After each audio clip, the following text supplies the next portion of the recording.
Hai, kembali lagi bersama Siapeng Film yang kali ini akan menceritakan film India yang berjudul Saranodu. Film ini mengisahkan tentang seorang militer yang memilih pensiun demi untuk memberantas kejahatan kepada orang-orang yang kebal akan hukum, dan ia membuat hukum rimba dengan caranya sendiri. Oke, tanpa lama-lama inilah alur ceritanya.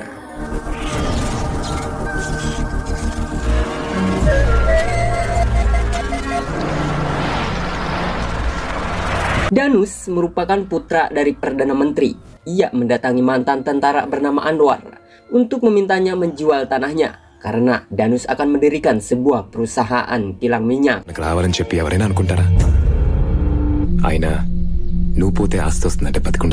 Namun Anwar menolak karena tanah itu adalah sumber mata pencahariannya, hingga ia pun dibunuh oleh Danus.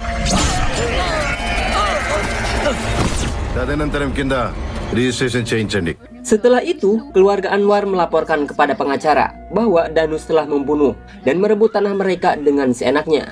Mereka tidak berdaya karena tidak ada yang bisa melawan Danus walaupun polisi sekalipun. Mereka pernah mencoba melawan, namun siapapun yang berani melawannya akan bernasib naas. Mengetahui penjahatnya adalah Danus, pengacara tak sanggup melawannya. Pengacara mengatakan, tapi tenang saja, ia mempunyai sahabat bernama Sripati, seorang pengacara yang tidak pernah menang di dalam persidangan. Tapi jika di luar sidang, ia tidak terkalahkan. Di mana Sripati mempunyai keponakan bernama Gana, dan ia akan membereskan masalah di luar sidang dengan caranya sendiri. Tentunya untuk menghukum orang-orang yang kebal akan hukum. Potong clear చేస్తాడు.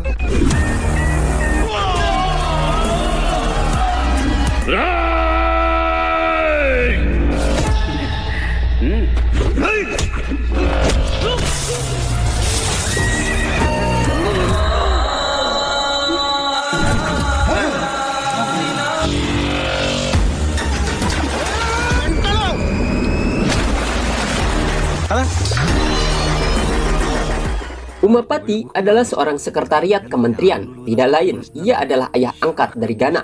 Ia didatangi teman lamanya bernama Jai Prakas, pensiunan abdi negara yang dermawan. Prakas mengadukan pembunuhan yang dilakukan oleh Danus di daerahnya di daerah Haredah, di mana Danus berusaha merebut tanah pertanian mereka dengan paksa dan brutal. Penduduk Haredah mengandalkan biaya kehidupan sehari-hari dari hasil pertanian. Namun Danus datang ingin membangun sebuah perusahaan minyak untuk berdiri di sana. Yang lebih parahnya lagi, mereka secara paksa mengambil alih lahan warga. Namun sayangnya Umapati tidak bisa membantunya, mengingat orang yang akan mereka hadapi adalah Danus, putra dari Perdana Menteri. కొడుకే సీఎం కి పదం, అది వాడి పవర్. వద్దు, అందరూ ఉన్నారుగా.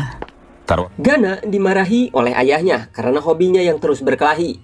Ayahnya pun mengherankan, di mana Gana yang sudah mempunyai banyak penghargaan dari militer, Gana malah berhenti dan memilih jadi pengangguran. Gana berhenti dari militer karena ia beralasan bahwa musuh negara tak hanya berasal dari luar negara saja, akan tetapi dari dalam negara juga masih banyak numpuk tikus-tikus yang harus diberantas. Maka untuk tugas tersebut ia akan melakukannya. Sang ayah lalu menyuruh Gana untuk pergi ke rumah sahabatnya Jai Prakas di Haredah. Prakas memiliki seorang gadis, siapa tahu Gana menyukainya, dan siapa tahu juga dengan menikah Gana bisa berubah.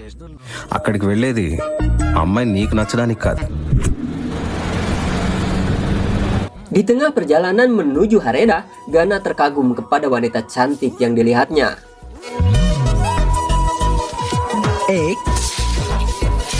Wanita tersebut bernama Morty, dan ternyata Morty ia seorang MLA yang sengaja sedang memberikan contoh agar menyadarkan semua orang bahwa menjaga kebersihan bukan hanya tugas tukang bersih saja, tetapi hak semua orang. ఇంత బ్యాక్గ్రౌండ్ ఉన్న మీరు నా లోలో పడ్డారు. ముద్దులు పెట్టేస్తుంటున్నా.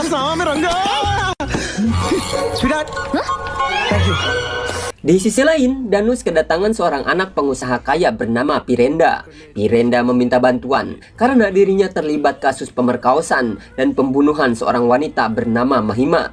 Pirenda memohon kepada Danus yang seorang anak Perdana Menteri supaya dirinya selamat dari hukum. Danus bersedia membantu, namun dengan imbalan tanah seluas 300 hektar milik ayahnya akan menjadi milik Danus. Dan akhirnya kesepakatan itu disetujui keduanya.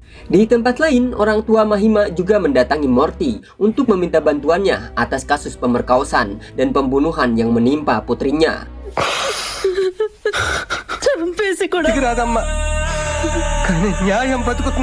Morty berjanji akan berusaha sekeras mungkin agar orang tua Mahima mendapat keadilan. Morty pun menyuruh asistennya untuk segera menghubungi pengacara dan mengumpulkan semua bukti terkait kasus tersebut. Setelah cukup lama, Gana kembali ke rumah. Gana berbohong ke keluarganya bahwa dirinya sudah bertemu dengan Putri Jai Prakas. Namun Gana ditolak oleh anaknya. నువ్వేం చేస్తావో నాకు తెలియదు నాన్న ఈ రోజు నుంచి కొట్టు. Di keesokan harinya, di halaman pengadilan, Gana melihat banyak orang berteriak menuntut keadilan untuk Mahima, yang ternyata hari itu adalah hari sidang terakhir untuk kasus Mahima. Melihat Morty pujaan hatinya ada di sana, Gana pun ikut masuk ke dalam ruang sidang. Saat sidang dibuka, namun ternyata pengacara Mahima secara misterius menghilang dan tidak diketahui keberadaannya. Dan hal itu tentu membuat hakim pastinya akan memutuskan sidang akan ditutup karena tidak ada bukti yang bisa dihadirkan dalam persidangan. Saat melihat ketidakadilan, Gana menyuruh pamannya yang juga profesi sebagai pengacara untuk maju melawan kasus tersebut.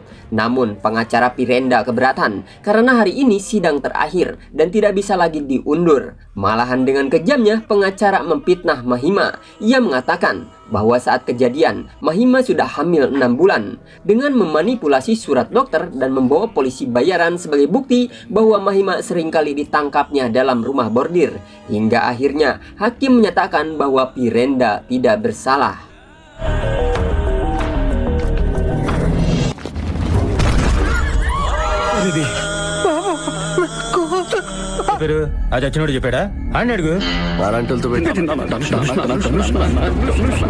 Sesuai perjanjian, Danus akhirnya mendapatkan tanah 300 hektar setelah memenangkan kasus.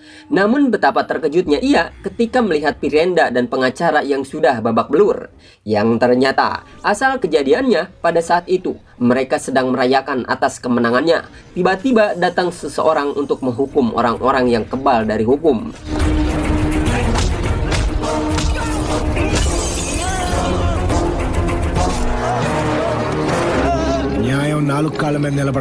Gana diajak ayahnya menghadiri pesta DGP yang akan pensiun dari kepolisian. Ternyata DGP tahu dan ia kagum atas keberanian Gana mengadili di luar hukum karena memang mereka layak untuk mendapatkan hukuman tersebut. Tak lama, ternyata Danus juga datang beserta pasukannya untuk menghadiri pesta tersebut. Melihat Danus, Gana merasa sangat gatal sekali ingin menghajarnya. Namun untung saja, ia melihat Morty juga hadir di sana. Melihat Morty hingga membuat emosi Gana mereda. Morty menyalahkan Gana yang menghajar Pirenda yang main hakim sendiri. Gana mengatakan bahwa orang kebal hukum seperti mereka memang pantas untuk diberikan pelajaran. Gana tidak takut jika yang dilakukannya untuk membela kaum tertindas. నాకు రైట్ అనిపించింది చచ్చానా చేస్తాను, రాంగ్ అనిపించింది చంపాను ఆపా. మరి వాళ్ళకి తెలిస్తే వాళ్ళే ఉండరు. కన్విన్స్ అయ్యావా? Di esok harinya, Morty mendatangi Gana untuk menyatakan bahwa ia ingin lebih serius dengan Gana karena ia sangat mengagumi pribadi Gana yang mau membela rakyat tertindas. అతను మంచివాడే, అందుకే నేను ఎక్కడి దాకా వచ్చాను. తను అని ప్రమాణం చేయమనండి, నాకు ఈ పెళ్లి చేసుకోవడానికి Dan pagi harinya setelah keluarga Gana merestui hubungan mereka, lalu mereka pergi untuk melakukan ritual acara lamaran. Namun tiba-tiba saja ledakan hebat terjadi dan terlihat juga seorang wanita berlari berteriak meminta pertolongan kepada Gana.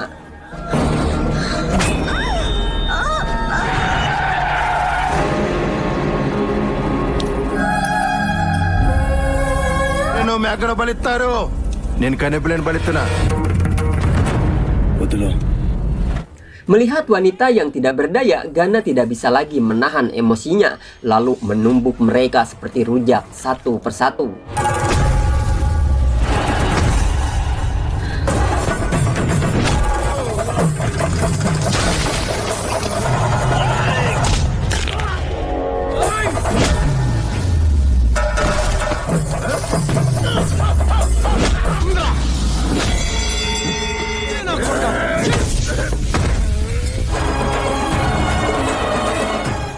Wanita tersebut bernama Janum. Ia pun menceritakan awal kejadiannya. Ternyata pada saat itu ketika Gana mendatangi Jai Prakas di Bagua sesuai perintah ayahnya, ketika itu Gana diberitahukan bahwa putri Jai Prakas yaitu Janur sedang diculik oleh Operedi karena akibat warga yang tidak mau menyerahkan tanah mereka yang akan dijadikan kilang minyak. Maka Operedi menculik Janur sebagai bentuk ancaman. Maka sebagai pembela kaum tertindas, Gana beraksi meratakan geng Operedi.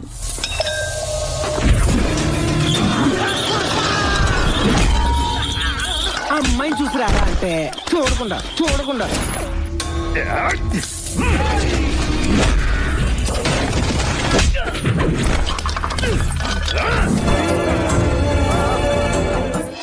Setelah berhasil menyelamatkan Janu, Gana menanyakan siapa orang di balik Operedi.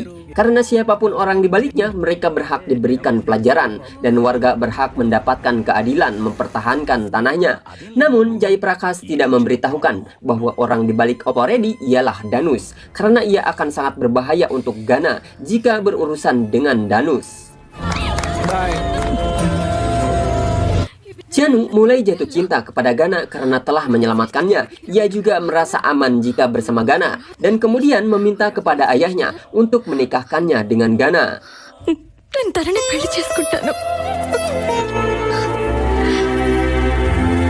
Di keesokan harinya, Danus turun tangan mendatangi Jai Prakas dan warga. Danus meminta warga untuk menyerahkan tanahnya. Namun Jai Prakas terus menghalangi sehingga membuat kesabaran Danus hilang. Apalagi salah satu dari Jai Prakas telah berani menyerang Operedi, anak buahnya. Anak buah Danus terus menghabisi warga. Danus juga menanyakan siapa orang yang telah berani menyerang Operedi. Namun Jai Prakas tidak mau memberitahukannya sehingga Danus tanpa ampun menghabisinya.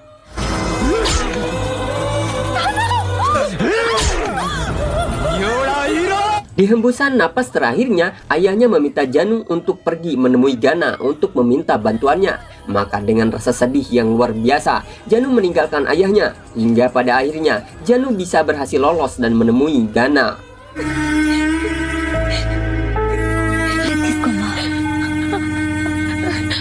Gana merasa bersalah karena ia meninggalkan Jai Prakas dan warga, karena ia berpikir semuanya telah aman. Namun ternyata malah menimbulkan masalah yang lebih besar. Akhirnya sang ayah sadar alasan Gana berhenti dari militer. Ternyata perbuatan keji tidak selamanya bisa dilawan dengan hukum. Kini ayahnya malah menyuruh saatnya Gana membersihkan sistem gila ini dan jangan memberikan ampun untuk Danus agar negara ini tidak tambah hancur. వాళ్ళ కంట్రోల్లో ఉన్న ఊరు గుడి దగ్గర నీ రియాక్షన్ చూసి మాట తప్పావనుకున్నాను. ఇప్పుడు నువ్వంటే చాలా రెస్పెక్ట్ పెరిగింది. Setelah itu, Janu dibawa ke rumah sakit untuk diberikan perawatan. Dan pada saat Gana dan Sripati pergi keluar, di sisi lain anak buah Danus datang ke rumah sakit dan mereka berhasil menculik Janu.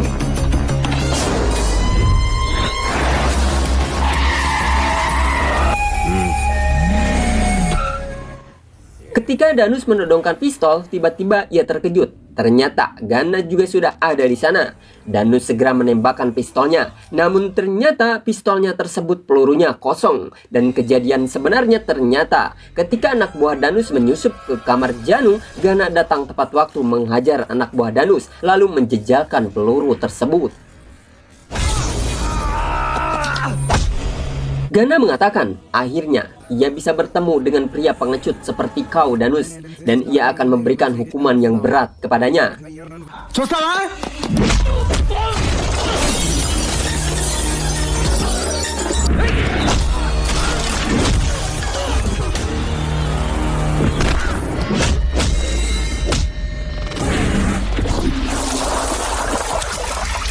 Gana memerintahkan Janu untuk membakar Danus. Namun Janu mengatakan, tidak. Orang seperti Danus jangan dibiarkan mati begitu mudah. Karena Danus harus merasakan penderitaan yang begitu luar biasa dulu, imbalan atas kejahatannya. Dan Danus harus dihukum berat. Maka setelah itu, warga akan merasakan keadilan.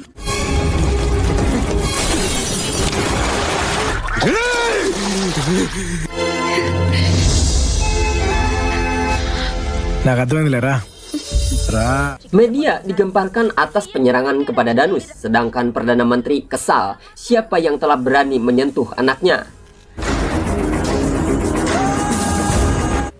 Dengan bantuan DGP, Gana kemudian membuat skenario untuk menghancurkan Danus, di mana Gana mengarang cerita di depan media bahwa ia penggemar berat Danus. Pada saat itu, ia datang untuk meminta pekerjaan kepada Danus. Tak lama dari itu, seorang pria datang menyerang Danus, hingga Danus nangis di pojokan layaknya seorang pengecut. Dan orang yang menyerang Danus adalah Jai Prakash. బలి చెప్పారు sir sir ఒట్టుడు కొట్టిరు సార్ కుడితే పారిపోయి మురికాలలో దూకి దాక్కున్నారు సార్ పాపం ఎవరు సార్ వాళ్ళు?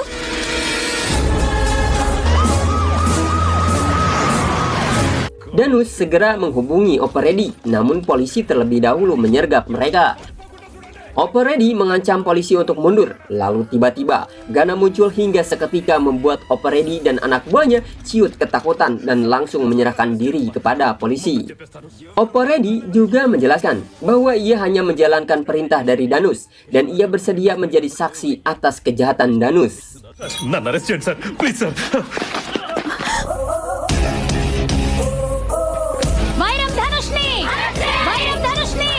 Di kantor polisi, DGP didatangi ayah dan paman Gana. Umapati meragukan DGP, apa ia yakin siap melawan Danus dan Perdana Menteri? Maka dengan tegas, DGP meyakinkan dirinya, ia akan melawan. Ia pikir, inilah detik-detik terakhir pensiunnya, dan ia akan melakukan yang terbaik untuk negaranya, supaya warga mendapatkan keadilan. Namun tak lama kemudian, tiba-tiba saja Danus datang menembaki DGP. Sripati yang mencoba melindungi ayah Gana pun juga ditembaki mereka. Perdana Menteri datang untuk menghentikan semua ini, di mana ia menyuruh Umapati untuk memanggil Gana ke sini jika ingin Sripati selamat. Ternyata Perdana Menteri juga mempunyai rencana busuk, di mana ia akan membuat skenario atas kejadian ini, seolah-olah mereka diserang oleh pemberontak. Lalu semua orang akan mengira bahwa DGP dan yang lainnya telah dihabisi oleh pemberontak. Yang lebih beratnya lagi, Umapati yang akan dijadikan saksi atas kejadian ini. కొడుకు రాగానే తీసుకెళ్ళు phone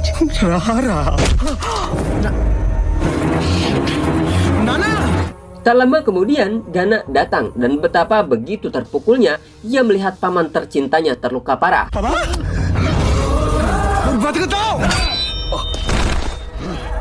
Ketika Gana akan melawan, sang ayah menyuruh Gana untuk menyerahkan diri demi keselamatan pamannya. Karena rasa cinta yang begitu dalam, hingga kemudian Gana menyerahkan diri.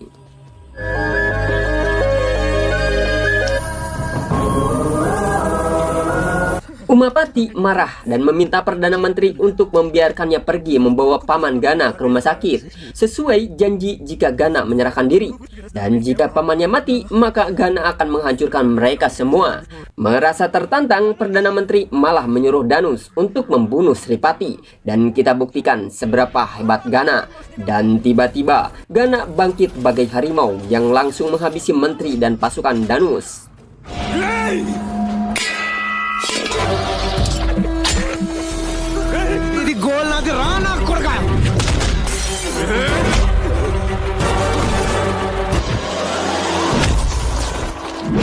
Ketika Danus hendak menabrak Umapati, maka dengan segera Gana melindunginya, kemudian menghantam leher Danus. Singkat cerita, masalah telah berakhir. Akhirnya juga Sripati dapat tertolong dan film pun berakhir. Terima kasih telah menonton. Mohon dukungan like dan subscribe-nya. Si Apeng pamit undur diri dan terima kasih.